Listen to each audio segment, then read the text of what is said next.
नमस्कार, मी Renuka Ramachandran. Talk time मध्ये तुम्हा सर्वांचं स्वागत. आज टॉक टाइम मध्ये आपण चर्चा करणार आहोत नकार स्वीकारताना या विषयावर.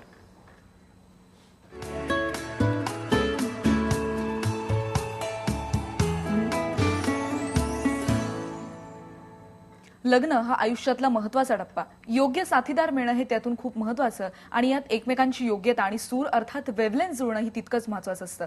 आणि हे जर जमत नसेल तर यात पुढे जाणं हा आयुष्यात पत्करायला एक धोका असू शकतो. हे समोरच्याला समजावून सांगणं आणि दुसऱ्याला न दुखावता आपला नकार सांगणं, मग नेमकी त्याची पद्धत कशी असावी यावरच आपण आज चर्चा करणार आहोत. आणि आपल्याला मार्गदर्शन करण्यासाठी विवाह समुपदेशक वंदना कुलकर्णी आल्यात. मॅडम, तुमचं स्टुडिओमध्ये खूप खूप स्वागत. आणि तुमच्या प्रश्नांची आम्ही वाट बघतोय. तुम्हाला जर काही प्रश्न विचारायचे असतील तर तुम्ही आम्हाला फोन करू शकता. नंबर लिहून घ्या 0226689204 या नंबरवर 0226689920. आपण विषय समजावून सांगितला, पण मॅडम तुमच्याकडून अपेक्षा अशी की एखादं उदाहरण देऊन आम्हाला हाच विषय थोडा आणखीन सोपा करून सांगा. माझ्याकडे एकदा एक पालक आले आणि ते म्हणाले की ही म्हणते मला आता लग्नच करायचं नाहीये आणि तुम्ही हिच्याशी बोला. म्हटलं ठीक आहे. मग ती मुलगी आली. मग मी तिला म्हटलं की म्हणजे काय आहे, म्हणजे तुझं म्हणणं काय आहे, पालकांचं असं म्हणणं आहे.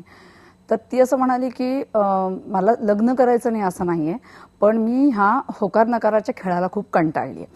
सुरुवातीच्या ह्याच्यामध्ये पत्रिका जोडते, इतर काही जे आईवडिलांचे निकष असतात सुरुवातीचे, जात म्हणा किंवा वजन वगैरे, ह्या सगळ्या ज्या गोष्टी असतात त्या, किंवा नोकरी, पद, पगार, प्रतिष्ठा इत्यादी, ह्या सगळ्या जुळतात आणि म्हणून मग होकार दिला जातो.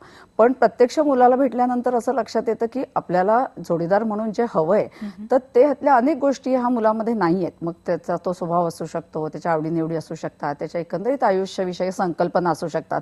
मग अशी तू जसं म्हणलीस की सूर जुळणं, कुठेतरी आतून वाटणं की हा जोडीदार आपल्यासाठी योग्य आहे आणि त्या मुलीच्या निवडीचे जे काही निकष असतील त्याच्यात बसणारा.